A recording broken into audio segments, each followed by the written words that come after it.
all about pop culture, what's happening in the world of celebrities, that's all of us. But how does it affect us, and how do we handle what our kids are seeing in the media? This morning, we have Dr. Debi Gilboa, a.k.a. Dr. G. Welcome to the show.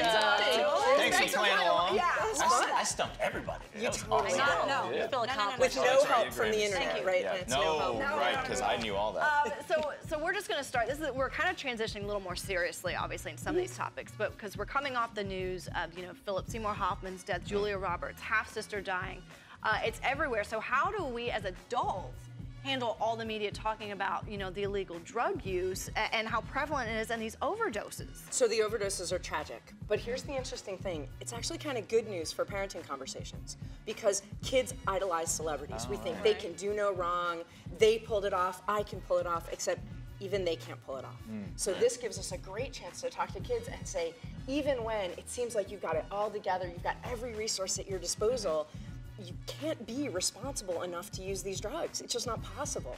So it's a good cautionary tale. When we're talking to, our kids and you say we can use it as good tools, would you recommend using like the Heath Ledgers, the Corey Monteiths, the people that they can more relate to? I or think just whoever speaks to them. I think whoever speaks to them. Okay. Right? Whoever they would most associate with or who they've heard of. I mean, Philip Seymour Hoffman, my kids have not heard of. Right. So but they might have heard of Finn from. Right, exactly. Yeah. Right. Okay. So now we talked about Justin Bieber earlier. He's in the news all the time, also about drugs as well. But it seems like whenever there's a story about him, his parents are always right there in the middle of all of the mischief. So what can we do as parents to make sure that our kids' childhoods don't get off track? I mean, obviously they're setting a poor example. Right, so this is interesting. There's a Parenting Expo 2014 that's happening in the Midwest this whole year.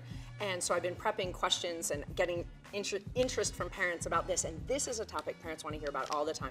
My kids are going to have celebrity crushes. I had celebrity crushes or celebrity interests, even if it's not a crush. So how do I say to my kids, this is terrible? Because they say, well, like they did it with their mom and dad. Why aren't you cool like that?